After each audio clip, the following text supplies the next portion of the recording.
खान साहब जो है उनसे बड़ी प्रोडक्ट फौज की आज तक कोई है ही नहीं।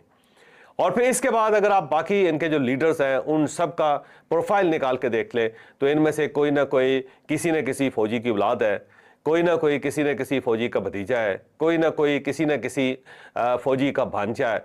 तो अफवाज पाकिस्तान अगर किसी पार्टी में सबसे ज़्यादा है तो वो पाकिस्तान तहरीक इंसाफ के अंदर है।